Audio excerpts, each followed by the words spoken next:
వి gold trusted gold buyers మీరు తాకట్టు పెట్టిన బంగారాన్ని విడిపించి ఈ రోజు ఉన్న మార్కెట్ ధర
సంపాదించి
అందరికీ నమస్కారం. Welcome to this candid conversation.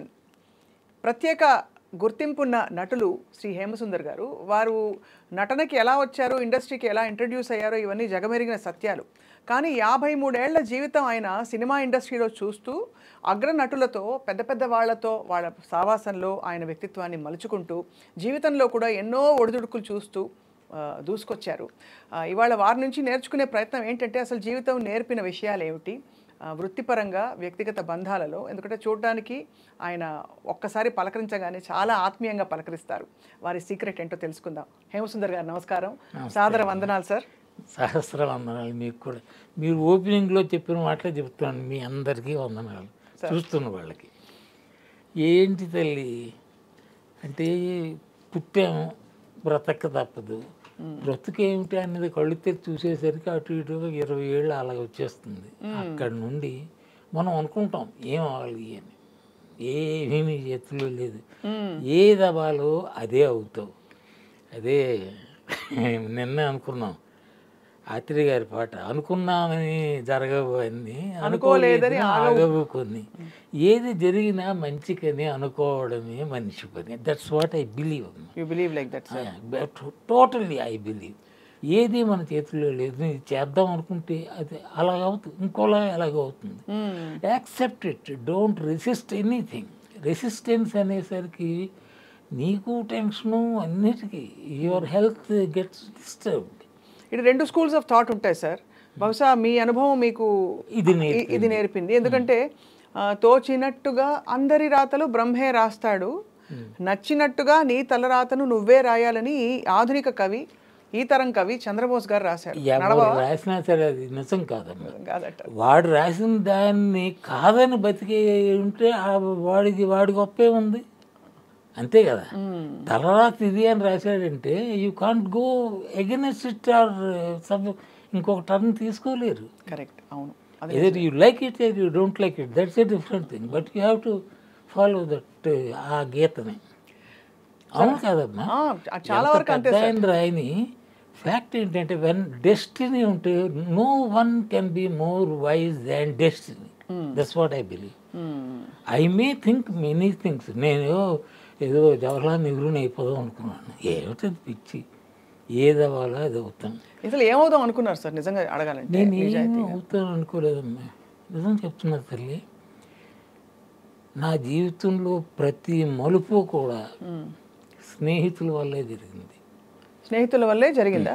అన్నీ, ఉద్యోగం అనండి, everything, almost all important things అన్నీ స్నేహితులు. వాళ్ళ వల్ల ఎంత మంచి జరిగిందంటే my life is steered by rather friends. వాళ్ళ వల్లే సినిమాల్లోకి రావడం కూడా. నాటకాలు వేసేవాడిని, నాటకం వేయడానికి కూడా కారణం ఫ్రెండ్సే. మాకు జక్కినపల్లి మార్కండేయులని ఒక ఉన్నాడు, వాడు నాటకాలు వేస్తుంటాడు అప్పుడప్పుడు. సాయంకాలం వాడికి ఏదో చిన్న కాగితాలు పాడు చేయడం అలవాటు ఉంది, అలా ఏదో మాట్లాడుకునేవాళ్ళు. ఒకరోజు రేపటి నుంచి ఈ సిట్టింగ్లు ఉండవురా అని అడిగి అన్నాను. రిహార్సల్స్ నాటకం వేస్తున్నాను. అలాగా సరే, నాకు పని నేను రిహార్సల్కి వెళ్ళి కూర్చునేవాడిని.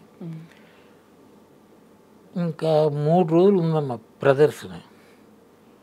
అందులో వేషం వేసే ఒక అతనికి హైదరాబాద్ నుంచి అక్కడ, నేను చెప్పేది వైజాగ్లో, హైదరాబాద్లో ఎక్కడో ఇంటర్వ్యూకి కాల్ వచ్చింది. So he has to leave immediately. వాడు వెళ్ళిపోయాడు. రేపు లేదు ఎల్లుండి లేదు, ఆవలనాడు నాటకం. ఎలాగా అని తలపట్టుకుంటుంటే డైరెక్టర్, ఏమండి మార్కండేయులు గారు, మీ ఫ్రెండ్ రోజుకు వస్తున్నాడు, చూస్తున్నాడు కదా, he has an idea about this, మీరు అడగకూడదా అన్నాడు. అడిగాడు. వారు నేను అసలు నాకు చూడడమే తెలియదు. నిజమమ్మా, నాటకం చూడాలంటే కొంత అదేదో ఉండాలి. నాకు నాటకం ఆడుతుంటే వాడి పేరు రమేష్, వీడి పేరు అప్పారావు, వాడి పేరు రంగారావు, అదే కనిపిస్తుంటుంది తప్ప పాత్రలు చూడటం తెలియదు నాకు. I do not know how to see a drama. అలాంటిది నేను నాటకం వేయాల్సి వచ్చింది, వేసా. అప్పుడు మీకంటే చూసి అనుభవం వచ్చేసింది. అయితే చూసి ఏమనుభవం వస్తుంది, చూడడమే అనుభవం. అది ఆ అనుభవం కాదు కదా. Acting is different, you have to become that character.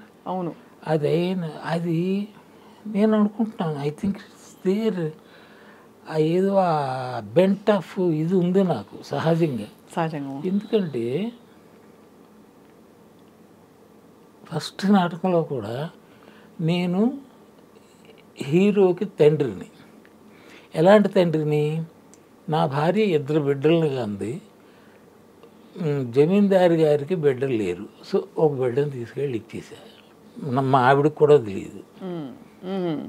అలా అది కదా. అంటే ఇప్పుడు ఉన్న జమీందారు నా కొడుకు, but he treats me like an employee. అక్కడెక్కడో చిన్న తేడా వచ్చి మనసు బాధపడి వెళ్ళి సూసైడ్ చేసుకుంటాను. సూసైడ్ చేసుకోవడం అన్నది అంటే యాక్చువల్గా చేసేసుకుంటారా? స్టేజ్ మీద కనిపించదు కానీ అంటే డిక్లేర్ అండ్ గో అంతే. Okay okay. వెళ్తేప్పుడు ఈ షాల్ వదిలిరా అని డైరెక్టర్ గారు చెప్పారు. షాల్ వదిలియండి, ఆ షాల్తో పని ఉంది మీరు వెళ్ళిపోయిన తర్వాత. ఇది అలా నడిచిందమ్మా. అంటే నేను ఫస్ట్ నాటకం వేయటానికి కూడా కారణం స్నేహితుడే, మీ ఫ్రెండు. అదే ఇది ఎలాగంటుకుంది అంటే, నాటకం అయిపోయింది, మొత్తం 6 7 సీన్లు, 3వ సీన్లో నేను చనిపోతాను, వెళ్ళిపోతాను. నాటకం అయిన తర్వాత మా ఫ్రెండ్ ఒకడు బాబన్న అని ఒకడు అన్నాడు, ఇప్పుడు నాటకం అయిన తర్వాత నేను చనిపోయింది డిక్లేర్ చేసి వెళ్ళిపోతాను. అబ్బా ఏమి క్లాప్స్ అంటే సముద్రపు హోరులాగా వినిపిస్తుంది. అబ్బా పర్వాలేదు అనుకున్నా. అక్కడ ఉంటుకుందమ్మా, ఆ చప్పట్ల దగ్గర ఉంటుకుంది జబ్బు, క్లిక్ అంటే ఐఎమ్ ఫిట్ ఫర్ దిస్ అని. ఇంకోటమ్మా, యాక్టింగ్ అన్నది ఏ కళ అయినా ఆ మాటకు వస్తే, చిత్రకళ కానీ సంగీతం కానీ నాట్యం ఏదైనా పర్వాలేదు, ఇది నాకు సంబంధించింది అని నమ్మకం వస్తేప్పుడు యూ విల్ గో త్రూ. చిన్న చిన్న అప్ అండ్ డౌన్స్ రావచ్చు, కానీ అది సహజం అనుకుంటాం. సహజం. అదేంటంటే మనకు సంబంధించింది, నేను దీనికోసమే అన్న భావన వస్తుంది. ఆ రకంగా నా యాక్టింగ్లో పడ్డా. మీరు ఇంగ్లీష్ ఇంత బాగా ఎలా మాట్లాడుతున్నారు సార్? ఆ రోజుల్లో నేను ఎస్ఎస్ఎల్సి గ్రాడ్యుయేట్ అమ్మా. అయినా కూడా మీరు అంటే మాట్లాడే భాష చాలా పట్టు ఫ్లూయెంట్గా అందరితో తరచూ మాట్లాడుతున్నారు అనిపిస్తుంది. ఎస్ఎస్ఎల్సి గ్రాడ్యుయేట్ అంటే అర్థమైందే మీకు? 12th 3వ సారి పాస్ అయ్యాను, అది గ్రాడ్యుయేషన్ అంటే. ఓహో, దేవదేవం భజే. మార్చిపోయి సెప్టెంబర్ పోయి మీరు ఇంకా మనకు తెలియని ఆ రోజుల్లో మనకు తెలియంది కొత్త డిగ్రీలు ఉన్నాయేమో అనుకుంటాం అంతే అలా. Natural SSLC but you speak so well. So well because నేను మూడోసారి ఎందుకు పాస్ అయినట్టు మొదటిసారి కాకుండా పిచ్చి నాకు లిటరేచర్. మీరు నమ్మరమ్మ, when I was 9th 10th అప్పుడే ఈ రష్యన్ లిటరేచర్, డాస్టోవ్స్కీ, గోగోల్, పుష్కిన్ ఇవన్నీ పిచ్చిగా చదివేసేవాడిని. నేను చదువుకోవాల్సిన క్లాస్ పుస్తకాలు ఎప్పుడు చదివేవాడిని కాదు. ఆల్వేస్ ఈ లిటరేచర్. నేను ఫెయిల్ అవ్వడానికి కారణం అది. ఇంకొక 15 రోజులు పరీక్షలు ఉన్నాయని అమ్మ అని తీసేది. అది ఆ రకంగా ఐ లవ్ లిటరేచర్. మామూలు కాదు, పిచ్చి. ఇంగ్లీష్ లిటరేచర్, ఇంగ్లీష్ అప్పుడు బిగినింగ్ 10th ఇంగ్లీష్ లాకేం అర్థం అవుతుంది, అది అర్థం కాదు.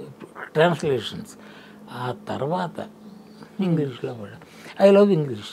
English good language. అంటే I don't say it's better than Telugu అని, let's not compare languages, it's not right, but it's a wonderful language ఇంగ్లీషే. అది చదువుతున్న కొద్దీ దాని మీద మీకు సరదా పుడుతుంది. అందులో చదువుతున్న చిన్న పుస్తకాలు కావు. ఇప్పుడు ఫ్రెడరిక్ నీషే అని ఒక ఆయన పేరు వినే ఉంటారు. అయ్యో ఫిలాసఫర్, మన రాముగారు చెప్తుంటారు, ఆర్జీవి గారు చెప్తుంటారు కదా. ఆయన నీషేది దస్ స్పేక్ జరతుష్ట్రా అని ఒక బుక్ ఉంది. ఫస్ట్ దస్ స్పేక్ జరతుష్ట్రా ఇలా అన్నాడు, అది దాని టైటిల్. నీషే అంటే ఎవరో నాకు తెలియదు అప్పటికి. టైటిల్ చిత్రంగా ఉంది అనుకొని తీసా. చదివి చదివి చదివి చదివి ఇంత పుస్తకం అమ్మా, thus spake Zarathustra. He speaks on what not, ప్రపంచానికి సంబంధించిన అన్నీ మాట్లాడతాడు. గొప్ప మేధావి. అది దాన్ని can't call him pervert genius అని కాదు, కానీ చివరికి హీ బికమ్స్ మ్యాడ్, పిచ్చడైపోతాడు. పిచ్చడైపోయి అక్కడ దొరుకుతుంటే అతని తల్లి ముసలిదైపోయింది. అయ్యో కొడుకుని తీసుకెళ్ళి పెట్టుకుంటుంది ఇంట్లో. పిచ్చాడు, పిచ్చితే గోల. అది ఇట్స్ కొంచెం ఈ లిటరేచర్కి సంబంధించిన ఫ్యామిలీ అది. వీడి చెల్లిను ఇంకొక ఫ్రెండ్ ఏదో లిటరేచర్ మాట్లాడుకుంటారు పుస్తకాల గురించి. I to have return 4 books. ఈ పిచ్చోడు ఫ్రెడరిక్ నీషే నేను 4 పుస్తకాలు రాశాను అన్నాడు, పిచ్చి అయిపోయి. చివరికి డైడెస్ ఇన్సేన్ అలా ఉంటుంది. మేధస్ ఎక్కువైపోతే అలాగే అవుతుంది. I believe it. ఇది చిత్రమైన ఇది చేస్తుంది. మనం అంటే ఏంటమ్మా ఇదే కదా, అదే mind. We are nothing but our mind. What are you, your mind. So true sir. కానీ ఇంత ఫిలాసాఫికల్ యాంగిల్ ఒకవైపు మీలో అంటే చాలా పరిపక్వంగా ఒక తాత్వికత కనిపిస్తోంది. ఇంకోవైపు బాగా లౌకికంగా పూర్తిగా యాక్టివ్గా ఉండవలసిన సినిమా ప్రపంచం. ఈ రెండిట్లో మీ అనుబంధాల్ని, మీ జీవితాన్ని, ఒడిదుడుకుల్ని ఎలా ఏం సమాధానం చెప్పుకో. ఇప్పుడు ఒక రిజెక్షన్ వచ్చింది, ఒకటి ఎవరో ఏదో వద్దన్నారు, బాగాలేదన్నారు, బాధపడతాం, అప్పుడు ఎలా మీరు సమాధాన పరుచుకునేవారు? నాకు అంత స్పష్టంగా నేను దీనికి సమాధానం చెప్పలేను, కానీ ఐ డోంట్ మైండ్ మా. అది నాకు ఆ నెగిటివ్ ఎఫెక్టే, అది పెద్దగా గుచ్చుకోదు నాకు. ఇప్పుడు 83 ఏళ్ల జీవితంలో ఏదో ఎక్కడో ఏదో తగులుతూ ఉంటుంది కదా, న్యాచురల్. కానీ అవి నన్ను బాధించిన సంఘటనలు నాకు గుర్తులే. I think I take it in its own way. తగిలింది దీనికోసమే పుట్టామా. ఇప్పుడు ఎవరో ఒకడు నో అన్నాడు, తలపడుచుకొని మందు వేసుకొని, ఏంట్రా నువ్వు పుట్టింది ఆ వేషం వేయడానికైనా, ఇంకేం లేదా, దేని లేదా, అంతే కదా, పర్పస్ లేదా. when you think like that, అరే ఫట్ అరే అనిపిస్తుంది. అవునా కదా, యూ టేక్ ఇట్ ఈజీ. ఏదన్నా లైఫ్ నాకు చాలా సరదా, చాలా చాలా లైఫ్ అంటే ఐ లవ్ లైఫ్. అందులో ఒడిదుడుకులు, ప్లస్లు, మైనస్లు, కష్టాలు, సుఖాలు అన్నీ ఉంటాయి. All of them I accept, I don't fight. Especially negative వస్తే ఇప్పుడు ఫైట్ చేయనమ్మా. సార్ మీకు వచ్చిన క్యారెక్టర్స్ 400 పైచిలుకు సినిమాల్లో దాదాపుగా అన్ని ఎక్కువగా అసలు చొక్కాలు చింపుకుని అరిచేసి ఏ అనే లాంటి క్యారెక్టర్స్ వచ్చి ఉండవు. అన్ని మితంగా స్థిమితంగా. మోస్ట్లీ ఏంటంటే నాకు వచ్చిన క్యారెక్టర్లు 70% ఫాదర్నే. అదే కాబట్టి మీరు ఫాదర్ కూడా ఏంటంటే ఒక మచ్యూర్డ్ పర్సన్. వాడు ఇలాగా అరవడం గిరవడం చెత్త వేషాలు వేయడు. కొంచెం నిండు మంచి నాన్న. ఇన్ జనరల్ నాకు చెడ్డ నాన్నలు ఎక్కడ వేయలే. ఇవన్నీ వీళ్ళందరూ నా కొడుకులే. ఎవరు? అక్కినేని నాగేశ్వరరావు గారితో మాత్రమే ఆ బంధం ఎక్కడ పడలేదు. రామారావు గారు నా మనవడు, పెద్ద ఆయన. శోభన్ బాబు, మోహన్ బాబు, గీరి బాబు, ఈ బాబులందరూ నా కొడుకులే. బాగా చెప్పారు సార్. అందరూ. Mohan Babu first cinema if I'm right Maa Inti Mahalakshmi అనుకుంటాను. అంటే సేమ్ టైటిల్, అంత పాతది ఒకటి ఉంది, అది కాక ఇది కూడా అనుకుంటున్నాను. I may not be. అందులో మోహన్ బాబు తండ్రిని, ఆయన ఫస్ట్ హీరో వేసిన దానిలో ఆయన ఫాదర్ని. నాకు ఆయనతో పరిచయం తక్కువ. వీళ్ళందరితో చాలా పరిచయాలు ఉన్నా మోహన్ బాబుతో ఎందుకో ఆయన్ని ఎక్కువ కలవలే. ఎవడు వీళ్ళందరూ ఈ రజనీకాంత్ ఎక్కడున్నాడమ్మా? అక్కడెక్కడ ఉన్నాడు కదా. నార్త్లో అమితాబ్, సౌత్లో రజనీ. అవును. అలాంటి రజనీ స్కూటర్ మీద తిప్పేవాడు నేను. వాడికి స్కూటర్ కూడా లేదు గాడికి. ఇప్పుడు అలాగే ఉంటుందా మీ అనుబంధం మీరు కలిస్తే? ఇంకొకటి, నేను శాంతంగా ఉండడానికి అదొక కారణమేమో. వాడిని అంటే ఒరే అని కాదు కానీ వై అది మాకు అప్పుడు అది వై రజనీ, ఒరే రజనీ కాదు, అడా రజనీ కాదు, వై అన్నది. అది దానికి అర్థం లేదు. పాత్రు, గణేష్ పాత్రు, వీళ్ళందరితో ఒక రకంగా ఒరే సంబంధం అలాంటిదే కానీ ఒరే అని పిలుచు వై అని. వాడు వై అంటప్పుడు ఇలా ఉన్నాడు. 1, 2, 3 సినిమాలమ్మా జివ్వు తారాజువలో వెళ్ళిపోయాడు. అవును. అంత సక్సెస్ అయితే వాళ్ళు దూలుకునే వెళ్ళను, వాడి దగ్గరికే వెళ్ళను. రోడ్డు మీద కనిపిస్తే ఓకే, ఇట్స్ మై నేచర్ అంతే. వాడే కాదు, ఇలా చాలామంది ఉన్నారు సూపర్ సక్సెస్. అంటే తారాజువలాగా అలా మీ కళ్ళ ముందు సక్సెస్ అయిన వాళ్ళు. I feel happy. They are blessed. Okay, god blessed them with 2 hands. Happy. But ఇంకోటి ఏంటంటే ఇప్పుడు రజనీ అంటే వాడు చీకొడతాడు అలాంటిది ఏం లేదమ్మా. నన్ను నిజంగా వాడు 24 karat గోల్డ్ రజనీ. అలాంటివి లేవమ్మా. ఎలా అంటాడంటే ఒకసారి ప్రసాద్ స్టూడియోలో ఎందుకో నా ఎప్పుడు స్కూటరే అక్కడ ఏదో షూటింగ్ అవుతుంది, ఎవరితో అంటే సమ్ తమిళ్ మూవీ, రజనీకాంత్ ఉన్నాడు అన్నారు. సరే చాన్నాళ్ళు అయిందని వెళ్ళా. వాడు వచ్చి ఓయ్ అని వచ్చి అక్క కొడుతాడు కాఫీ ఇరుకాడు. ఓసారి ఇంటికి వచ్చాడు, కాఫీ ఇచ్చింది మా ముసలిది. అప్పుడు ముసలిది కాదు చెప్తున్నా. కాఫీ, ఆ కాఫీ ఇక్కడ ఉందా అన్నాడు. అంటే హీ రిమెంబర్ సో వెల్. అమ్మో రజనీ నిజంగా బంగారం వాడు. అవునా? అది కానీ ఆయన కూడా చాలా హంబుల్ బ్యాక్గ్రౌండ్ నుంచి వచ్చారు కదా సార్. హంబులా మరి నువ్వే బస్ కండక్టర్ను. అది చెప్తున్నా. ఫ్రెండ్స్ ఎలాంటి సాయం చేస్తారంటే వాడికి అక్కడ ఎవరో చెప్పారు ఒరే నువ్వు యాక్టర్ అయిపోతావురా అని. రజనీకి వాడికి ఇన్స్పిరేషను శత్రుఘ్న సిన్హా.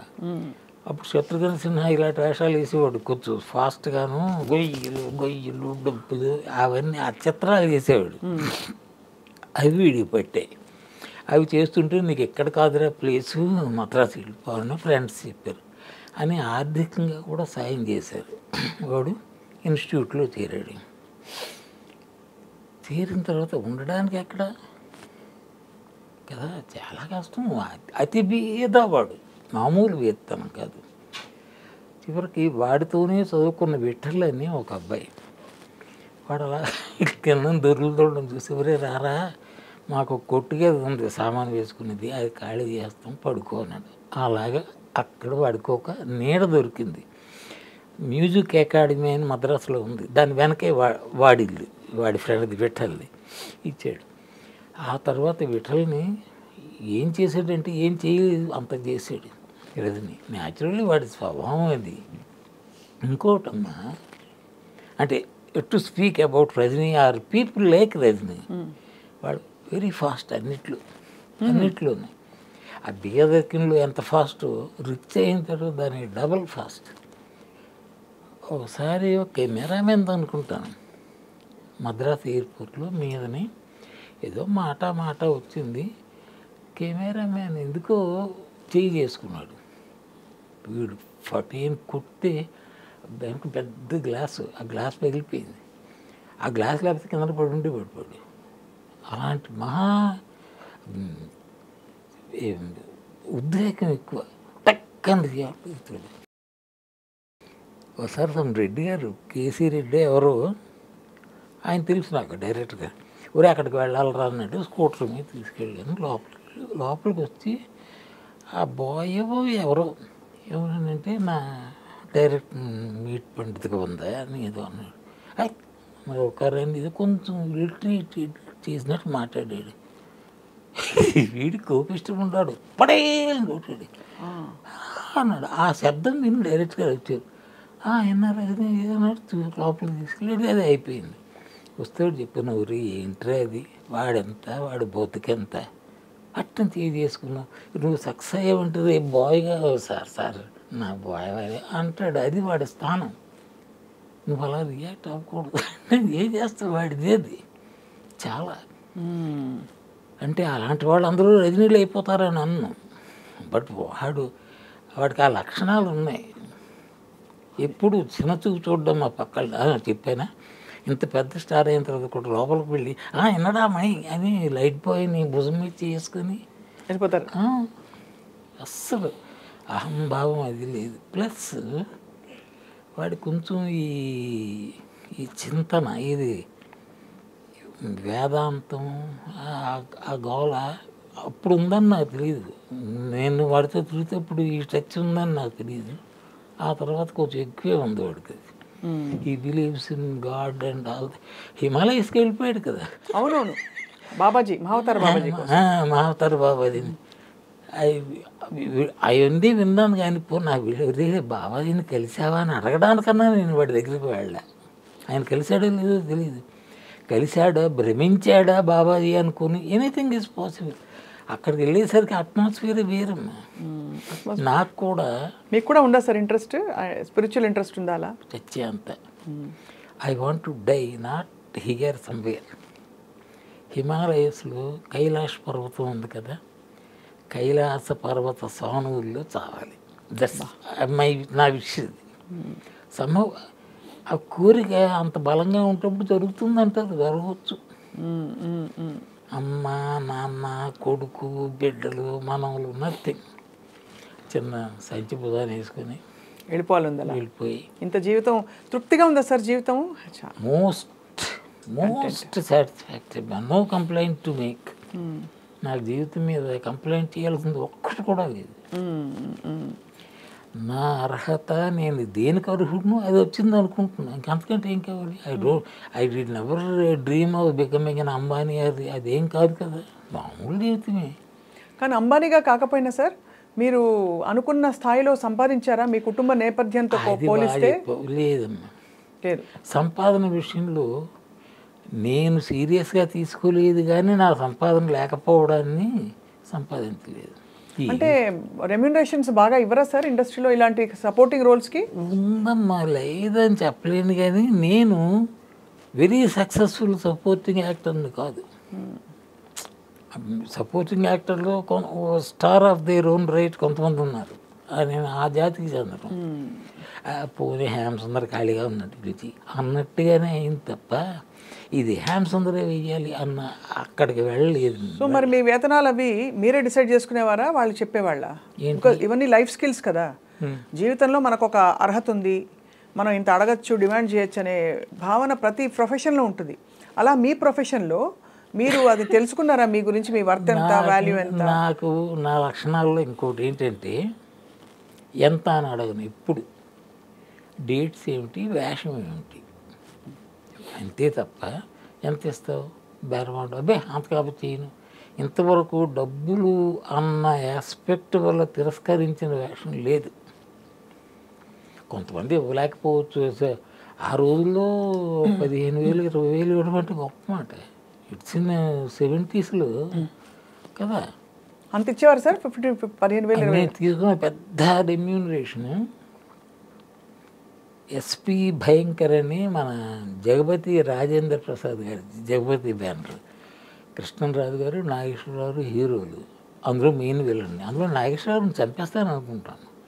అయ్యో అంటే చాప కింద నీళ్ళ వెళ్ళే విలలు అవి కాదు. దానికి నేను తీసుకున్న రెమ్యూనరేషన్ ది హైయెస్ట్ రెమ్యూనరేషన్ అది. 15,000 ఆ రోజుల్లో 15,000 అప్పుడు 1000 కింద ఉండేది కాదు. ఆ రెమ్యూనరేషన్ రోజువారీ ఇది కాదు. ఇప్పుడు డైలీస్ వచ్చాయి రోజుకి ఇంత అని. అప్పుడు డైలీ లేదు. SV Bhayankar for some days we were in Vizag, విశాఖపట్నంలో. ఆ షూటింగ్ అవుతుంటుంది. నాకు పని లేకపోయినా కూర్చోవడం. ఇప్పుడు పని లేకపోతే కూర్చోవడం అవ్వదు. తీసుకెళ్ళాడంటే రోజుకి 5,000 పడిపోవడం, వాడు తిరిగి పో అన్నంతవరకు.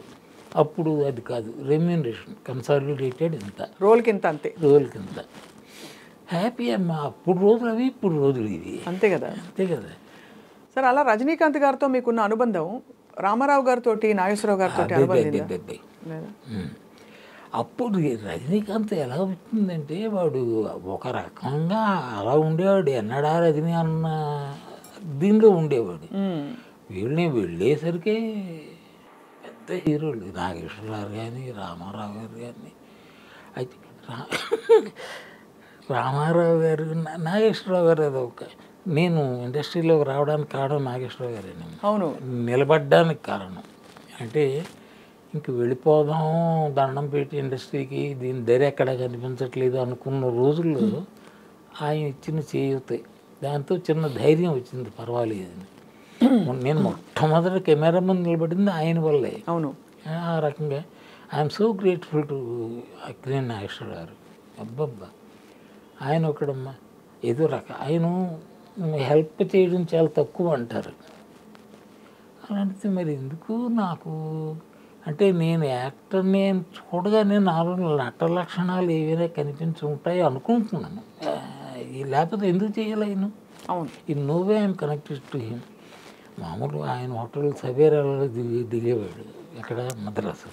అవును. అక్కడికి వెళ్ళి దండం పెట్టి అందరూ ఏంటి విషయం ఎవరినో అన్నట్టు చూసాడు. బాగుంది. అలా కలిసిన మనిషికి ఆయన ఇంత సాయం చేయడం గొప్ప. ఆయన మాట వల్ల నేను 4 ఎన్నో సినిమాలు చేశాను హైదరాబాద్.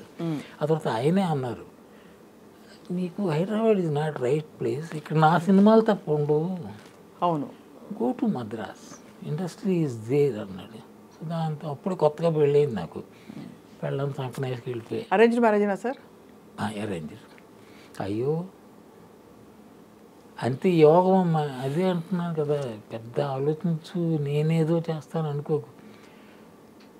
వాళ్ళ నాన్నగారి దగ్గర పని చేయడానికి నేను ఓకే. అంటే ఒక పొజిషన్లో ఉన్న మనుషులు వాళ్ళు, డబ్బున్న వాళ్ళు. ఆ రోజుల్లో ఒక అంబాసిడర్, ఒక ఫియట్ ఉండేవంటే you can imagine. Raleigh cycle కొనుక్కుంటేనే ఇలా చూసి వెళ్తారు. అంత ఇదిలో వాళ్ళకి 2 కార్లు ఉండేవి. అంత పెద్ద ఫ్యామిలీ. మరి ఎందుకు? కానీ సినిమా ఇండస్ట్రీలో వాళ్ళకంటే కొంచెం వెనకాడతారు కదా సార్. ఆ రోజుల్లో ఉండేది ఆ వాతావరణం. అయినా ఇన్స్పైట్ ఆఫ్ ఇట్ కదా, పెద్ద మైనస్ ఇది. ఇంతకీ మీ ఇంట్లో చెప్పలేదా సార్ సినిమా ఇండస్ట్రీ వద్దు మనకి? చెప్పారు. ఎవరు అనలే. మా అమ్మమ్మ, మా అమ్మ నాగేశ్వరరావు అంత అయిపోరా అంది. మీరు చెప్పడం భలే ఉంది సార్. నిజంగా వాళ్ళందరూ ఆశిస్తులే కదా సార్ మీరు. అంటే ఐ బిలీవ్ ఇన్ ఇట్. ఏంటో తల్లి. ఇంకోటి, ఇంతకాలం బతకడం ఏంటి అసహ్యంగా, మీనింగ్లెస్. నేను హోల్ హార్టెడ్లీ నమ్మి చెప్తున్నానమ్మా. ఎందుకు బతుకుతున్నా? What have I doing? ఏమీ లేదు. ఊపిరి ఉంది కాబట్టి ఏదో లంగ్స్ పనిచేస్తున్నాయి, గుండె పనిచేస్తుంది, బతికేస్తున్నాయి. 70s తర్వాత బతకడం కొంచెం నేరం అన్న ఉద్దేశం. అలా అంటే మీరు అన్ని దేవుడికి వదిలిపెట్టినప్పుడు ఇది కూడా వదిలేదు. అందుకే లేకపోతే సూసైడ్ చేసుకోవచ్చు కదా, చేతిలో చాలా చచ్చిపోవడం సేపు. అంటే అర్థమైంది అదే. బహుశా అంటే ఇంకా కారణం ఏదో ఉంది. మీరు అదే అంటారు, రే అకారణంగా ఎవ్వడు ఊపిరి తీసుకోవడం ఏదో ఉంటుంది. ఇప్పుడు రేపు ఇటు ఏదో వస్తుంది నేను అనుకుంటున్నాను. ఈ పొడుగు సెల్చి తగిలించుకొని హిమాలయస్ పోవడమే మిగిలి. మీకు సాధన మీరు చేయాలనే కోరిక మీకు ఉంది కాబట్టి. ఇప్పుడు యాక్టింగ్ అసలు ఆపేసి ఎన్ని రోజులు అయింది సార్? అంటే ఆపేసి నేనన్నా ఆపడానికి ఎవరో పిలవలేదు. అంతే పిలవలేదు అది. బట్ నేను హైదరాబాద్ వెళ్ళి మా అబ్బాయికి అక్కడికి ట్రాన్స్ఫర్ అయింది, అక్కడికి బెంగళూరు. వాడితో పాటు ఎట్లా అడపాదడప వచ్చి వేషాలను కోరి ఇక్కడ ఒక్కడనే ఉండిపోక్కర్లేదని చెప్పి వెళ్ళిపోయాను. అక్కడ 4 or 5 years totally disconnected with the industry. అప్పటికి మన రూపాది ఉంది కదా ఆర్టిస్ట్, షీ కాల్స్ మీ నాన్నగారు అని. ఎప్పుడు నాలాగా అందరూ ఒక సినిమా చేసాం, అందులో నా కూతురు నూరారా నాన్నగారు అంటుంది. అది నాన్నగారు. ఆ అమ్మాయి కన్నడలో రాజ్ కుమార్ పెద్ద ఆయనతో హీరోయిన్గా చేసిన అమ్మాయి. తెలుసు, రూపగారు బాగా తెలుసు కదా. So wonderful I love her అంతే. కలిసిన హృదయాలలోన ఆవిడదైన పాట కాదు, కాంచన గారిదా, రూపగారిది. మొత్తానికి ఒక పాట నాకు గుర్తు, అందుకని ఇది మంచి పాట కూడా చెప్తారు. కళ్యాణిని కనులున్న మనసుకు కనిపించు రూపాన్ని, మనసున్న చెవులకు వినిపించు రాగాన్ని. నారాగేంద్రలో పాట ఆత్రేయ గారు రాశారు, ఎంఎస్ విశ్వనాథన్ మ్యూజిక్. చెప్తున్నా పాట అంటే మీరు ఏదో పాట అంటే నాకు అమ్మాయి విషయం గుర్తొచ్చేది ఆ పాటే.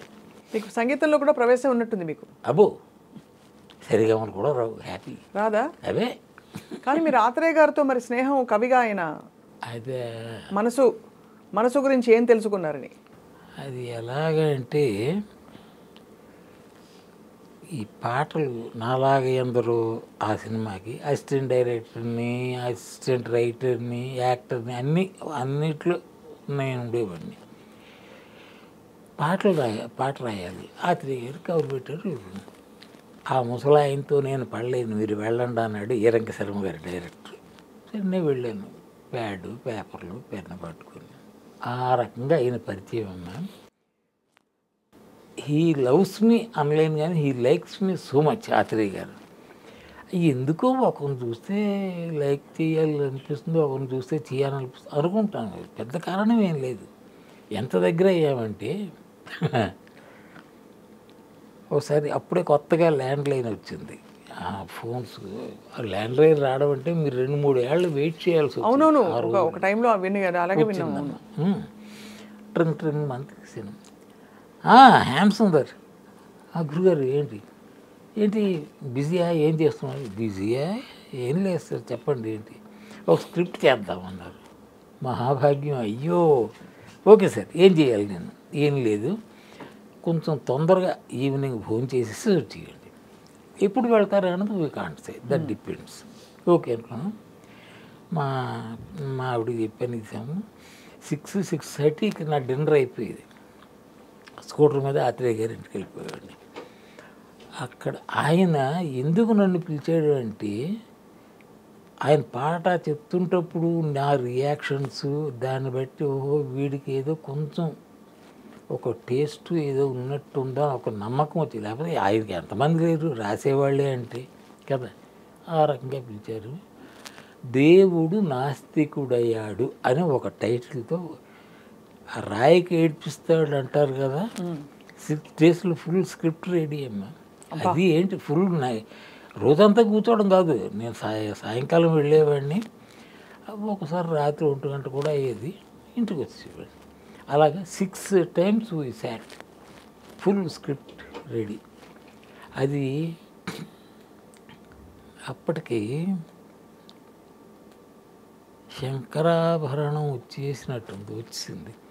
కృష్ణరాజు గారు ఏదో ఒక పెద్ద నామాలతో వాడితో ఒక వేషం ఉందమ్మా, సక్సెస్ అయింది. కొంచెం భీకరమైన వేషం అలాంటిది ఏదో. ఇందులో ఒక ఆలయ పూజారి వేషం, దానికి కొంచెం పోలికలు ఉన్న వేషం ఇందులో ఉంది. నేను రాజుగారికి చెప్పా ఒకసారి, రాజుగారు చాలా నాకు ఎంత నచ్చిందో ఆ స్క్రిప్ట్, ఆయన ఉంది సార్ ఆత్రేయ గారు, అలాగే అన్నాడు. ఫోన్ చేశాడు.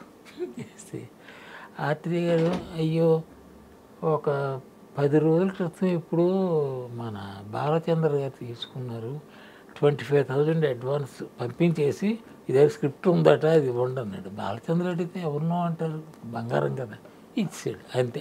చక్కగా ఆ సీట్ మీద వేసుకొని కూర్చున్నాడు, ఏం చేయలేదు అంత. అలాగే ఆయన దగ్గర ఎన్ని ఉన్నాయో స్క్రిప్ట్స్ బాలచంద్ర గారి దగ్గర. చాలా మంచి కథ, మంచి ఇది ఉందంటే హీ బైస్, హీ పర్చేజెస్. ఆయన నాకు కావాలే కదంటే డబ్బులు కూడా అడగరు, ఇచ్చేస్తారు. బాలచంద్ర చేతిలో పడ్డం కంటే భాగ్యం ఉంది కదా, అంతే కదా అలాంటిదమ్మా. అయితే ఏంటంటే ఇది ఆయన దగ్గర ఉంది, బాలచంద్ర తీసుకెళ్ళిపోయాడు అన్నారు. బాలచంద్ర దగ్గర నుంచి రాదు ఈయన తెలుసు కృష్ణరాజు గారికి, మర్చిపోయారు. చెప్తున్నా, కృష్ణరాజు గారు అందులో నా కొడుకు. ఆయన కూడా మీ కొడుకే, శోభన్ బాబు గారు మీ కొడుకే. అబ్బా ఆ తరంలో హీరోలు అందరూ కొడుకులేను. ఎలా అనిపించేది సార్ మీరు ఒక హీరోకి అంటే ఒక ఎలా కృష్ణ గారు? ఆయన ఎవరు విజయనిర్మలమ్మ టైటిల్ ఏంటో ఒక సీరియల్ తీశారు ఆవిడ, కృష్ణ గారు సీరియల్ చేయడం ఏంటి అసహ్యం కదా. అవునవును, అలాంటివి చేశారు విజయనిర్మలమ్మ డైరెక్షన్తో. We had been to Andaman దీవులకు వెళ్ళాం, 15 రోజులు ఎంత ఉన్నాం. ఆయన నా కొడుకు కృష్ణ గారు. ఎవరు సార్ మీ బెస్ట్ కొడుకు ఎవరు?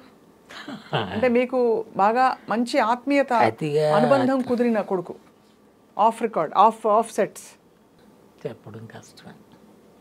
ఒక్కొక్కళ్ళతో ఒక్కొక్క గొప్ప అనుబంధం అంటారు. ఎవరితో అయ్యో అయ్యో అంటే అది లేదమ్మా, ఒక రకంగా అంటీ ముట్టినట్టే ఉంటాను నేను with everybody. It's very rare I go so close. ఒక్కొక్కడు స్వభావం ఒకటి, and I don't feel bad of it. Okay, ఇప్పుడు రామారావు గారితో 10 రోజులు అంతే, అమితాబ్ బచ్చన్తో చేశా. అయ్యో మీరు అయితే తెలుగు సినిమా హిందీలో తీసిన సినిమాలో మీరున్నారు, అందులో అమితాబ్ బచ్చన్ గారు ఉన్న సినిమా. అమితాబ్ స్ట్రైట్, అందులో తెలుగు వెర్షన్ లేదు, ఓన్లీ అమితాబ్తో హిందీ సినిమా. అందులో ఒక డాక్టర్, అమితాబ్ బచ్చన్ గారి ఫ్యామిలీ డాక్టర్ని 6 days ఎంతో చేసాం. అందులో అమితాబ్, జయప్రద, కమల్ అండ్ శ్రీదేవి 2 జోడీలు, అంత పెద్ద కాస్టింగ్. అది ఏమైంది 10-15 days ఎంతో షూట్ చేశారు మొత్తం సినిమా. అందులో నాది 6 రోజులే, నేను చేసింది 6 రోజులు. ఆ తర్వాత ఇంకా ఉండేదేమో. అమితాబ్ బచ్చన్ గారు బాంబేలో ఎక్కడో ఎంపీగా నిలబడ్డారు, గెలిచారు. దాంతో ఆయన పిలిచి ఇదే జగపతి రాజేంద్రసాగరే ఆయన సిగరెట్ తాక్కుంటూ వస్తున్నారు. అప్పుడు ప్రసాద్ గారు తాగేవారు సిగరెట్లు. ఇది మిస్టర్ ప్రసాద్ అన్నారు. సార్ సిగరెట్ దాచేవాడు. మేము అమితాబ్ బచ్చన్ ముందు సిగరెట్లు తాగేసేవాళ్ళు. మాకు ఆయన కో యాక్టరే, అంతకంటే ఏం కాదు. రాజేంద్ర ప్రసాద్ గారు వస్తే సిగరెట్ దాచేవాళ్ళు. రాజేంద్ర ప్రసాద్ గారు ఆయన రాగానే సిగరెట్ దాచి సార్ అవి అక్కడ గెలిచాను. ఈ వేషం దానికి కొంచెం ఎదురెళ్ళే వేషంలా ఉంది నేను ఇప్పుడు చేస్తుంది. So let us stop this అని చెప్పేసారా? I will give you dates, fresh dates ఇస్తారన్నారు. ఇంత పెద్ద కాస్టింగ్ తీసినంత చెత్తబొట్లో పడేసాడు రాజేంద్ర ప్రసాద్ గారు. వాళ్ళు మామూలు మనుషులు కారమ్మా. అమితాబ్ బచ్చన్ అంతే, రాజేంద్ర ప్రసాద్ గారు అంతే, మన జగపతి బాబు ఉన్నాడు కదా, ఆయన దురదృష్టం, ప్రసాద్ గారి దురదృష్టం. ఈయన సక్సెస్ అవడం ఆయన చూడలేకపోయారు. ఆయన జగపతి గారిది రెండు కైండ్స్ ఆఫ్ సక్సెస్ కదండి. హీరోగా సక్సెస్ అయ్యారు, ఇప్పుడు ఏదైనా ఈయన సక్సెస్ అవడం చూడలేదు అసలు, నాన్నగారు చూడలేదు. అది అవును, అది చెప్పినట్టు గుర్తు, ఆయన కూడా చూడలేదు. ఆ బాధ ఉంటుంది ఇప్పుడు జగపతి బాబు గారు. ఎంత ఆనందించేవాడు. బంగారం అమ్మ రాజేంద్ర ప్రసాద్ చాలా. ఒకసారి అంటే రాజేంద్ర ప్రసాద్ గారు ఎలాంటి వాళ్ళో చెప్తున్నా, అక్కడ ఆయన పేరు గుర్తులేదు, ఐ థింక్ ఈ ప్రొడక్షన్ ఆఫీస్ ఇన్ఛార్జ్ ఏదోను, మద్రాసు నుంచి డబ్బు తీసుకురావాలి క్యాష్. వస్తున్నాడు 2-3 బండిల్స్లో ఒక బండిల్ మిస్డ్ 50,000. 50,000 అంటే నాట్ ఏ స్మాల్ అమౌంట్. ఇప్పుడు చిన్న మాట, అప్పుడు చాలా పెద్ద మాట అమ్మా. ఇలా సార్ అంటే పొరగటప్పుడు అంతే 50,000 ఏరా మతుందా నీకు అంత అని ఒక మాట అనలేదమ్మా. ఎవరిని? ప్రసాద్ గారు ఒక మనిషిని పంపించాడు డబ్బులు తెమ్మని, అందులో 50,000 మిస్సింగ్. అతన్ని మిస్ చేసిన మనిషిని ఏంట్రా అది అని అనలేదమ్మా. సార్ ఇలాగ ఒక బండిల్ అది దట్ ఈస్ ప్రసాద్. ఏమో ఆయన దొంగతనం చేశాడు ఏంటి అస్సలు నో సెకండ్ థాట్. మామూలుగా అయితే 100 ఆలోచిస్తారు. 100 ఆలోచిస్తాడు, తీసేసి ఏదో చెప్తా అలాంటి మనిషి ప్రసాద్ గారు గొప్ప మనిషి. సార్ మీరు ఇంత జీవితాన్ని ఇంత ఇండస్ట్రీని దగ్గరగా చూశారు కాబట్టి కొంతమంది నటులు కళ్ళ ముందు నుంచి వెళ్ళిపోయారు. టాటా చెప్పేసి సార్ అంటే వెళ్ళిపోవడమా? అదే వెళ్ళిపోవడమే, అదే టాటా చెప్పేసేది. టాటా చెప్పేసి అప్పుడు మీరు బాగా చివుక్కుమందా, మీకు బాధపడ్డారా, తాత్వికంగా వదిలేశారా? శ్రీదేవి గారిది ఫర్ ఎగ్జాంపుల్, మీరు శ్రీదేవి గారితో కలిసి కూడా నటించారు కాబట్టి. శ్రీదేవి నా చెల్లెలు. శ్రీదేవి ఏమైందమ్మా, నేను యాక్ట్ చేసేటప్పుడు అబ్బో శ్రీదేవి కాదు, మామూలు శ్రీదేవి నా చెల్లెలు. శోభన్ బాబు గారు ఆవిడ తాతినేని రామారావు, ఇందాక రామారావు తాతినేని రామారావు, దానికి తాతినేని రామారావు. నాకు శోభన్ బాబు గారు అంటే పెద్ద ఇదేం లేదు, మామూలు ఇలాంటి బాబులు చాలామంది చూసాం అనిపిస్తుంది మనిషిగా. ఆయన టీచర్ అది వదిలేయండి, అది మిగిలిన వాళ్ళతో చూస్తే అబ్బా అనిపిస్తుంది. శోభన్ బాబు గారిని ఫర్ సమ్ రీజన్ అదేదో ఓకే మహా అందగాడు, చాలా మంచి మనిషి అంటారు. ఏమో కొంతమంది చూసుంటారు, నేను అంత దగ్గరగా చూడలేదు. ఇది నాకు చాలా మామూలు మనిషి అన్నది నా అభిప్రాయం. అందులో ఆయన రామారావు డైరెక్టరు ఏదో కెమెరా పెట్టాడు, కెమెరామ్యాన్ ఎవడో జ్ఞాపకం లేదు. రామారావు అది ఇక్కడ ఉంటే బాగుండేమో కెమెరా అనేదో మారుస్తుంది. ఎందుకంటే maybe I look A bit more prominent than him అని అనుకుంటున్నాను. లేకపోతే కెమెరా పొజిషన్ మార్చమని చెప్పడం ఏంటి అన్నాడు, అక్కడే పెట్టి చెప్తున్నా. శోభన్ ఈజ్ మామూలు, చాలా మామూలు మనిషి అమ్మ. ఆయన అంటే ఆయన ఫీట్ ఎలా ఉందంటే 1,00,000 రూపాయలు ఎక్కడి నుంచి వచ్చారంటే అక్కడ ఏదో 10 గజాలు భూమి కొనేస్తాడు. అదే చాలా విన్నాం ఈ విషయం. చాలా అంటే చాలామందికి అది మార్గమే, గొప్ప మార్గమే అనుకుంటే మార్గదర్శనం. కానీ నాకేంటో సార్ అనిపిస్తుంది, జీవితం ఏం చెప్తాం జీవితం గురించి. ఇప్పుడు అంత భూములు కూడబెట్టి కూడా ఫైనల్లీ వెళ్ళిపోవాలి కదా, ఎక్కడి నుంచి వచ్చాం అక్కడికి వెళ్ళిపోవాలి. ఏం చేస్తాం వెనకేసుకునే అంత బుద్ధున్నాడు ఎవడో అంత డబ్బు వెనక్కి వేయడం. ఇప్పుడు ఈయన ఏంటంటే ఈ మార్గాన్ని ఎంచుకున్నాడు, సులువుగా డబ్బు వచ్చేస్తుంది. ఆయన 1,00,000 రూపాయలు కొన్నది కళ్ళు మూసుకొని వెళ్తే 10 లక్షలు వెళ్తే ఇప్పుడు ఏముంది, అది ఏమి సొమ్ము అది. అంటే you have a study of on the market అంతే తప్ప అది పెద్ద గొప్ప విషయం ఏం కాదు. 10 రూపాయలు కొన్ని 100 రూపాయలు అమ్మడం గొప్ప ఏంటమ్మా, అంతే. అందరూ పెద్ద తెలివితే. కానీ ఆయన డబ్బుతో ఆయనకుండే అంటే ఒక జాగ్రత్త చాలా గొప్పగా చెప్తుంటారు. మురళీమోహన్ గారు చెప్పారు. It is fact also. Murali Mohan real ఎస్టేట్లోకి రావడానికి కారణం ఆయన. శోభన్ బాబు గారు ఆయనే చెప్పారు, అవును, చాలా సందర్భాల్లో. చాలా బట్ ఆయన మామూలు మనిషి. ఈ మురళీ వాళ్ళు ఇట్స్ డిఫరెంట్. అలాగా అలా అంటే మీరు కొనసాగిస్తున్నప్పుడు ఈ ప్రపంచం చూసినప్పుడు మీకు ఆలోచనలు వచ్చాయా, మనం కూడా పొదుపు చేయాలి, ఆదా చేయాలని? లేదు, పొదుపు చేయాలి అంటే సంపాదన అంత ఉంటే పొదుపు చేయాలి, అంత కరెక్టే అంత ఉండదు, కరెక్టే. అవి వచ్చేది సరిగ్గా ఇంకోటి, నా పెళ్ళము 60 తులాల బంగారంతో వచ్చిందమ్మా మద్రాసు నాతో. తిరిగి after some years I decided to go back. మనకి ఇండస్ట్రీ పనికి రాదులే, పని వేస్ట్ అనిపించి వెనక్కి. ప్లస్ మా మామయ్య గారు ఎందుకు అక్కడ జీవితం అలా పాడు చేసుకుంటారు అన్నట్టు ఆ ఛాయలు వచ్చాయి. So I went back. అప్పటికి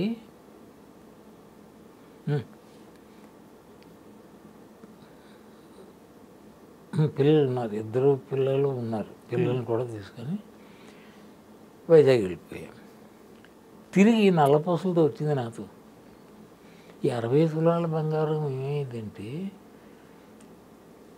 బంగారం కొనుక్కున్నది ఎందుకు ఊరికి వేసుకొని తిరగడానికి కాదు, అవసరానికి పనికి వస్తుందని ఎక్కడో కుదువ పెట్టడం, మార్టిగేజ్ తాకట్టు పెట్టడం, ఈ రకంగా పెట్టిన బుద్ధుని వదిలితే మళ్ళీ విడిపించుకోవాలి కదా.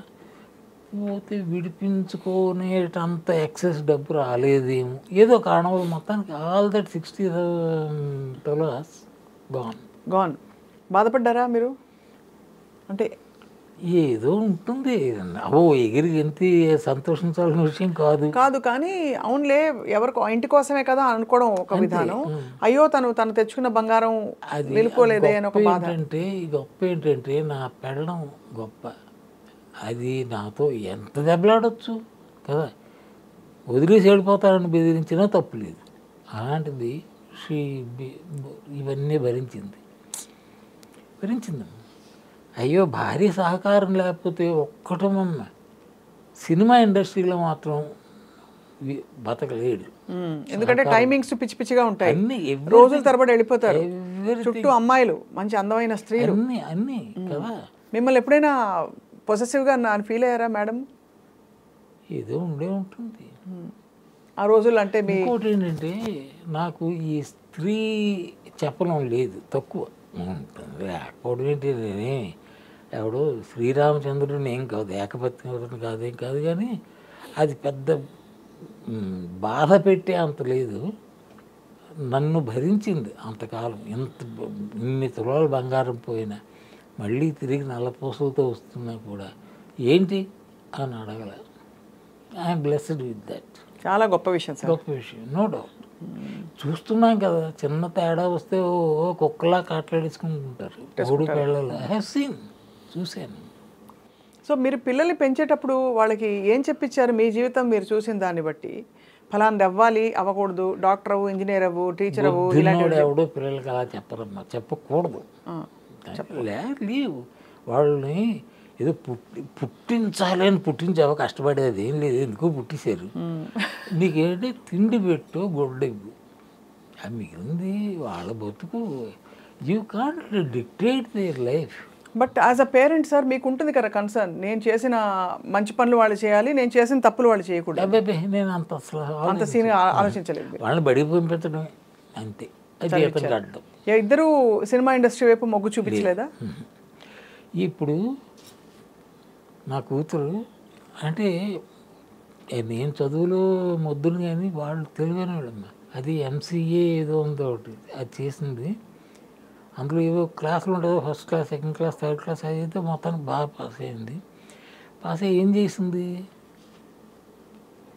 తనకి పెళ్లి సంబంధాలు ఉన్నాం కదా, ఎక్కడో ఎవడికో చెప్పాం ఇలాగా ఆమె ఏంటంటే ఒక ఇద్దరు వచ్చారు, అన్న తమ్ముళ్ళు.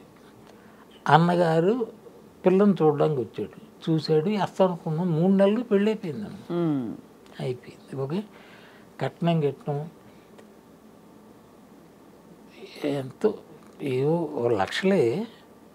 నా దగ్గర పైసా లేదు, నా చుట్టూ ఉన్న వాళ్ళందరూ కోటీశ్వరులు లేదమ్మా. అందరూ మామగారు,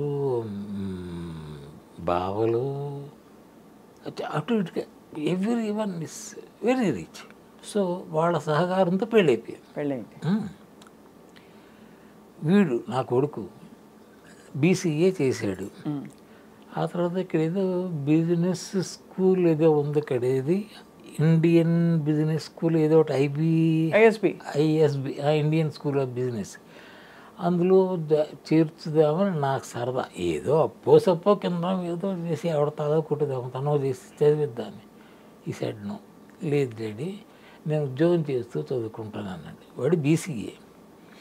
నవ్వు అంటే బహుశా వాడి ఉద్దేశం డాడీ కష్టపడతారు అన్నట్టు అనుకుంటున్నాను నేను, లేకపోతే నో రీజన్. అలాగే ఉద్యోగంలో చేశాడు. వాడి ఉద్యోగాలు కూడా ఎలాంటివంటే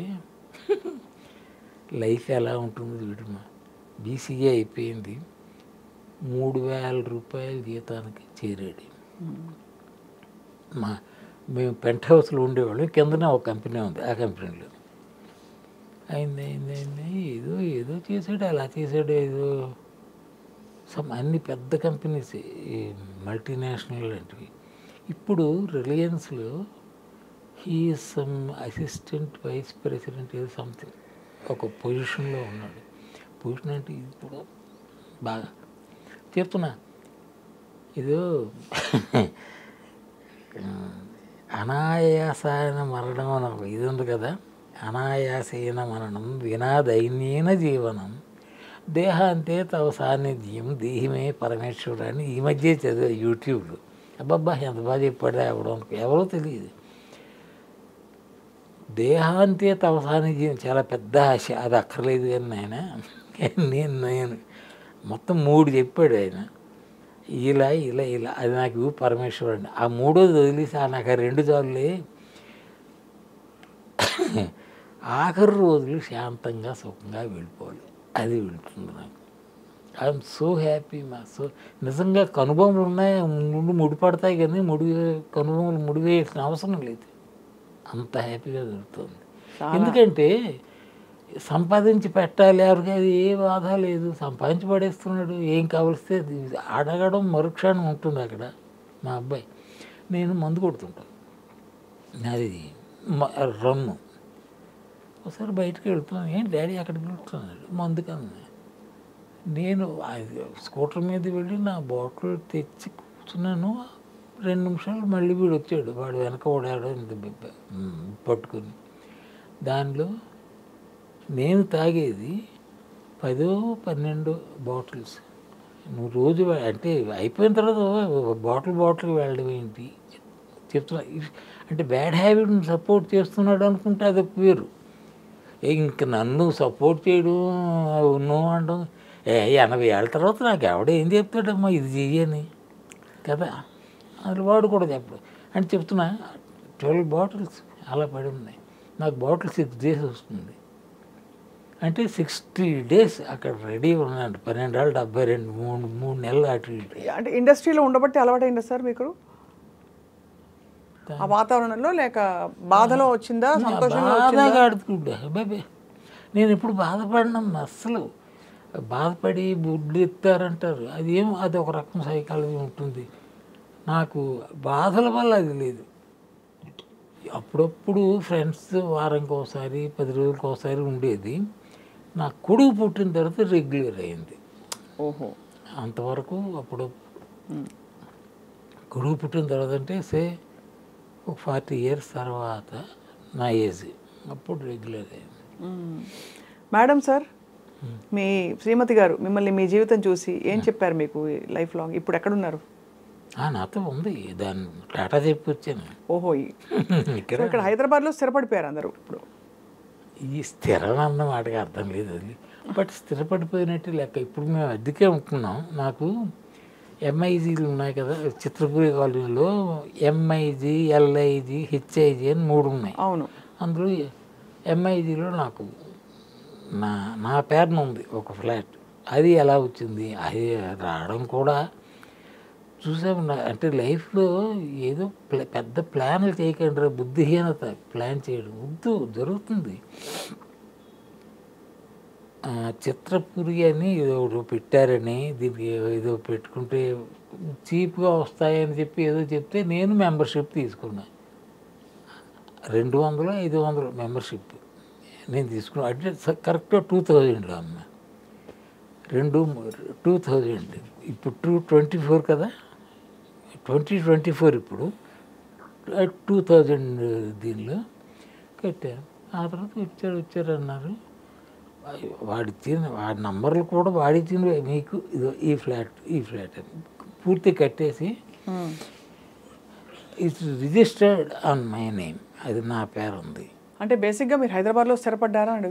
స్థిరపడడం అంటే ఇదిగా స్థిరపడ్డా, ఇదే ఇక్కడే ఉంటున్నారు, హైదరాబాద్లో ఉంటున్నారు. మరి ఇంకా బయటకు వెళ్ళాల్సిన అవసరం లేదు. నాదంటూ ఒక ఇల్లు, ఇంకేం కావాలి? Happies, all happies, full happies. అసలు అన్హ్యాపీ అన్న మాట లేదు, తెలియదు, ముందు కూడా లేదు. అయితే ఒక విధమైన మెలంకలీ వస్తుంది ఒక స్టేజ్ దాటాక. నెవర్ ఏ సఫర్డ్ మెలాంకలీస్, నెవర్ లేదు. ఏనంటే అంటే నా కొన్ని లక్షణాలు ఉంటాయి, అవి రావు అనుకుంటాను నా బుర్రకి. ఆ జాతికి చెందిందా అనుకుంటున్నాను. ధన్యులు సార్ అయితే. మీరైతే ధన్యులు. Really I'm happy. అంటే ఇది ఆ వర్రీ అయిపోయి తల పట్టుకున్న వాళ్ళని చూస్తున్నాను కదా, అలాంటివి నాకు వచ్చే ఉంటాయి కదా, బట్ తల పట్టుకోవడం ఇప్పుడు నెవర్ నెవర్ నెవర్. ఒకనొక టైంలో మద్రాసులో ఎక్కడో పాండిబదులు నేను ఫ్రెండ్స్ దమ్ము కొట్టుకుంటే ఒకడొచ్చి సార్ సార్ మిమ్మల్ని మీతో మాట్లాడాలట అన్నారు. ఎవర్రా అని చూస్తే అక్కడ ఎవరో పెద్ద మనిషి ఉన్నాడు. నమస్కారం సార్ అన్నాడు. అక్కడి నుంచి నమస్కారం అని వెళ్ళాను. సార్ నా పేరు పలానా, మాది చిత్తూరు, ఒక సినిమా తీద్దాం అనుకుంటున్నాను సార్, నాకు ఏదో రియల్ ఎస్టేట్ వ్యాపారం చాలా ఉన్నాయి, 15-20 లక్షల వరకు. అది అప్పుడు 15-20 లక్షల ఇండస్ట్రీ వెరీ బిగ్ అమౌంట్. అలాగా సరే అనుకున్నాను. అయింది. ఆయనతో సినిమా రిజిస్టర్ చేయడం, స్క్రిప్ట్ వర్క్ అవ్వడం. ఈయన ఎవరైనా డైరెక్టరు గురువా అనుకుంటాడు. ముత్యాల సుబ్బయ్య డైరెక్టర్, ఎవ్రీథింగ్. చివరికి సినిమా తీయడం జరిగింది. బట్ ఆయనకి నాకు చిన్న తేడాలు వచ్చి బయటకు వచ్చాను. హేమసుందర్ సమర్పించు స్వాతి మూవీస్, ఇల్లు పెళ్ళి టైటిల్. సినిమా రిలీజ్ అయిందమ్మా. But it didn't run well. Okay, నష్టం రాలేదు, లాభం కూడా పెద్ద లేదు. వాటితో తేడా వచ్చిన తర్వాత మద్రాసు వదిలేశాను. ఎందువల్లనంటే అప్పుడు ఆ ప్రొడక్షన్ పనిలో పడి తిరగడం ఒకటి, రెండు హేమసుందర్ అంటే అబ్బాయి ఇప్పుడు హేమసుందర్ ప్రొడ్యూసర్ అయిపోయాడు, ఆ సినిమా తీస్తున్నాడు. ఇంకా నటించరని ఒక పేరు వచ్చేసి దాంతో బొత్తిగా వేషాలు లేకుండా పోయి ఇంకెందుకు లేని వైజాగ్ వచ్చి. అది ఇతర భాషల్లో మీరు అయ్యో హిందీ, తమిళ్, మలయాళం, కన్నడ. మలయాళం అరిమా అంటే అరిమా అంతే, అంతవరకు అరిమా. అదికే శుభ్రం కడితే కడతా పెడితే చెప్పాడు. మలయాళం కూడా. తమిళ్ చాలా బాగా వచ్చి ఉంటుంది మీకు, మద్రాసులో ఉన్నారు కాబట్టి. ఉన్నదంతా మా తెలుగు గ్యాంగే కదా. తమిళ్ వచ్చి నా పెళ్ళానికి నాతో వచ్చిన పని పిల్లకి నాకంటే తమిళ్ ఎక్కువ తెలుసు. నాకు తమిళ్ తక్కువ. అంటే I can understand and all that, but I'm not fluent. పని ఉండదు, అందరూ చుట్టూ తెలుగు వాళ్ళే, రోజు కలిసే తెలుగు వాళ్ళతో వీడు. అలాగా మీరు అలా సార్ సూర్యకాంతం గారు వాళ్ళందరినీ కూడా బాగా కలిసి ఉంటారు. సూర్యకాంతంతో ఏదో చేశాను. సూర్యకాంతంతో గుర్తురాట్లేదు కానీ some character may not be that close to Suryakanthamma, but ఆవిడకి గొప్ప సరదా. ఆవిడ బ్యాగ్లో ఇప్పుడు 2 బ్యాగులు ఉంటాయి. వచ్చి బ్యాగ్ వేస్తుంది, 13 ముక్కలు పడితే చాలా ఆడేస్తుంది. నేను డ్రాప్ చేసి ఇంకా డ్రాప్ చేస్తుంది చెయ్యాలి, ఆడేస్తుంది. ఏమని పోనీండి మన పిల్లలు అనేది. అయ్యో చెప్తున్నా, మా రోజులో ఒక సిట్టింగ్లో అదేంటి ఖాళీగా ఉంటప్పుడు షూటింగ్లో కదా, డబ్బులు ఎంత పోయి అంటే 200-300 పోయి ఏం పట్టించుకునేది కాదు. డబ్బులు పెట్టి ఆడేసేవారే. ఆ పిచ్చి. మొన్న వాళ్ళ అబ్బాయి ఇంటికి వెళ్ళాము ఇటీవల, ఐ డ్రీమ్ నుంచి చెన్నై మెడ్రాస్లో. వాళ్ళ అబ్బాయి, నాకు వాళ్ళ అబ్బాయి తెలియదు, ఆయన హోమియోపతి డాక్టరు. వారి ఇంటికి వెళ్ళి మొత్తం అన్ని జ్ఞాపకాలు, ఆవిడ జ్ఞాపకాలను ఇంటర్వ్యూ చేసుకొచ్చాం. ఆవిడకి సరదా ఏంటంటే తిండి పెట్టడం గొప్ప సరదా. అవును చెప్పారు, అదే చాలా సరదా. ఆవిడే కాదమ్మా, తిండి పెట్టడం సరదా అంటే భానుమతి అన్నారు కదా పెద్ద ఆవిడ కూడా చెప్తారు చాలా. ఆవిడ చెప్పడం కాదు, ఆవిడకు ఉందా సరదా. నేను ఆవిడ చేత్తో పెట్టిన భోజనం తిన్నాను తల్లి, అమ్మ పెట్టినట్టు మదర్. అసలు ఆవిడ ఏంటో అబ్బో తల తెక్క గీరా పొగరు అంటారు కదా. Yes, it is there. ఆవిడ ఎవరితో పొగరు చూపిస్తుంది? తన సాటి వాడుతూ. వాడు ఎక్కడైనా ఇటు ఇటు అంటే పోయాడే కాల్చేస్తారు చూపుతూ. ఇన్ని వాడుతూ షీఈ్ మదర్. నాకు ఇదేంటో అంటే నాకు ఆ తెలివితేటలు ఏమేమో తెలియదు. ఇండస్ట్రీలో నాకు తారసపడ్డవాళ్ళు ఎవరు చెడ్డవాళ్ళు కారు, ఎవరు. ఇన్ని ఏళ్ల ప్రయాణం ఇండస్ట్రీలో ఒక్కడే. సో మంచి జీవితం అలా చూస్తే మీది, గొప్ప జీవితం. You had a lot of experiences, variety of experiences, variety of places, travelling అన్నీ. ఎక్కడ కంప్లైంట్ చేయడానికి ఏం లేదు. Happy's everything. ఇప్పుడు సార్ ఇప్పుడు అట్ 83 సార్ హిమాలయాలకు వెళ్ళాలనే కోరిక మీకుంది. ఉంది. ఎలా వెళ్దాం అనుకుంటున్నారు? ఎప్పుడు వెళ్దాం అనుకుంటున్నారు? అది అబ్బో అంత ప్లాన్ ఉంటే ఇంకే. అలా కాదు, అంటే మామూలుగా బద్రీ యాత్రలు అవి వెళ్తారు కదా, బద్రీనాథ్ కేదార్నాథ్ యాత్రలు అంటే అక్కడికి వెళ్ళి మళ్ళీ తిరిగి రావడం ఉండదు. ఓ అలాంటి ప్లానింగ్ వద్దులేండి. అయితే అప్పుడే వద్దు సార్, కొన్ని రోజులు లేక వెళ్దాం. అయితే సంచి ఒకటి బుధాన్ని తీసుకొని రైట్ బండికి వెళ్ళి మరి తిరిగి రావటం అంటూ లేదు. My body will be left there. నాకు మొదటి నుంచి ఒక సరదా అమ్మ. ఇప్పుడు ఈ కైలాస్ పర్వత్ అన్నది నాకు రీసెంట్గా కైలాస్ పర్వతం గురించి నాకు పెద్ద స్టడీ లేదు. ఇదిగో యూట్యూబ్ ఏవేవో చెప్తుంటుంది. ఇప్పుడు ఏంటంటే హైయెస్ట్ ఈజ్ ఎవరెస్ట్. ఇది అంత ఎత్తు కాదు కైలాస పర్వత్. బట్ ఇంతవరకు కైలాస పర్వత శిఖరానికి వెళ్ళిన వాడు లేడు, except one person. He's from Tibet, ఎక్కడి నుంచో అలరిపా ఏదో అంటారు ఆయన ఒక్కడే వెళ్ళాడు. అది కూడా ఈ వెళ్ళిన వాళ్ళందరూ రిటర్న్, కొంతమంది చచ్చిపోయిన వాళ్ళు ఉన్నారు. ఆ పర్వతానికి ఉన్న లక్షణం ఎవడు, ఎందుకంటే అది మీదన శివుడు ఉంటాడు అని ఒక నమ్మకం వెళ్ళి, శివుడు నివసించే ఇది కైలాస పర్వతం అని. కైలాస పర్వతం ఎలా ఉంటుందో మీకు ఎప్పుడైనా చూసారా? అంటే బొమ్మలు చూడడమే సార్. ఆ బొమ్మలేదండి. అక్కడ ఇలా ఒక పర్వతం, ఇలా ఒక పర్వతం, ఈ రెండింటి మధ్య నుంచి అది కనిపిస్తూ ఉంటుంది. నాకు అది ఎలా కనిపిస్తుంది అంటే శివుడు మఠం వేసుకొని కూర్చున్నాడు అన్నట్టు కనిపిస్తుంది. ఇప్పుడు ఆ థాట్తోనే పడుకుంటా, నిద్రపోవడం కూడా. That is Shiva, lord Shiva. ఆ పర్వతం ఇట్స్ నాట్ కైలాష్ పర్వతం కాదు, శివ ఈజ్ సిట్టింగ్ దేర్ అన్న. అది నా సరదా. ఇది పిచ్చి 90 రకాలు, ఇది నా పిచ్చి అంతే.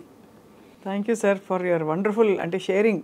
ఇవాళ ఐ థింక్ రొటీన్గా లేకుండా మీ జీవితంలోని కొన్ని ఎక్స్పీరియన్సెస్, వ్యక్తులతో మీ అనుబంధాలు షేర్ చేసుకోవడం, ఇట్స్ అ ట్రెజర్ ఆఫ్ తర్వాత తరాలకు సార్. మీరు అన్నారు కదా. కాదు I don't think so much, కానీ ఐ లైక్ దిస్ సిటీ. మీరు definitely we would like to see you some more. ఇంకా మీకు ఏమైనా వెబ్ సిరీస్లు ఇలాంటివి ఏమన్నా వస్తే హ్యాపీగా చేస్తారు? లేవు, నో కంప్లైంట్. అది హ్యాపీగా నడుస్తుంది. చచ్చే వరకు మేకప్ చచ్చిపోవాలని ఆ సరదా నాకేం లేదు. రైట్. సో బట్ ఇవాళ మీరు పంచుకున్న జ్ఞాపకాలు మాకు అలా జ్ఞాపకాల ఒక మూట. దాన్ని అలా తీసుకుంటారు కానీ నేను మాత్రం ఐఎమ్ హ్యాపీ. ఏంటంటే ఐ డ్రీమ్ ది సంస్థ, అందులో డ్రీమ్ అంటే కలే కదా, కళ అంటే స్వప్న ఐ డ్రీమ్ అంతే. ఆ విధంగా నేను అసలు చూడగానే హై డ్రీమ్ గర్ల్ అని ఆయన పిలవడం నాకు సరదా అనుకున్నాను. బట్ అది జరగలేదు, చెప్తున్నా. అదే డ్రీమ్ గర్ల్ అంటే తెలుసు కదా, హేమల్ని. అవును సార్. రాజ్ కపూర్తో బ్రేక్ అమ్మాయికి. అవును, సప్నోకి సౌదాగర్ అది సినిమాతో అనుకుంటాను. టైటిల్ ఏదో, లేకపోతే 60 days ఇన్ వరల్డ్ ఏదో, మొత్తం ఆ రెండిట్లో ఏదో ఒకటి ఆవిడ first cinema with Raj Kapoor. అవును, గుర్తుంది సార్. అది అదమ్మా. చాలా సంతోషం హేమసుందర్ గారు, నమస్కారం. నాకు కూడా ఎంత సంతోషం నీతో కాబట్టి. ఇంకోటి ఏంటంటే ఏ సినిమాలు చేసావు, ఎవరితో ఏంటి, ఆ సినిమాల గోల ఏముంది చేయడానికి, చెప్పడానికి. ఎంత వేషాలు, 400 సినిమాలు, ఏంటి గొప్ప. అది పోతే ఇండస్ట్రీ డిడ్ నాట్ రిజెక్ట్ మీ. నేనే వదిలేసాను, ఎందుకులే చాలని. కానీ ఇప్పుడు కూడా ఆ బిగినింగ్ హైదరాబాద్లో ఉన్నట్టున్నా, లేదా మద్రాసులో ఉన్నట్టున్నా ఇంకొక 100 సినిమాలు వేసి ఉండేవాడిని. అయ్యో ఇది కంప్లీట్గా చెప్తాను కదా, ఎప్పుడు నో అన్ను, పిలిస్తే నన్ను పిలవరా అని వెళ్ళను. అది అంతే. అది గొప్ప philosophy. Thank you sir. Thank you అమ్మా, థ్యాంక్ యూ. నన్ను ఇంతసేపు భరించినందుకు మీ అందరికీ థ్యాంక్స్.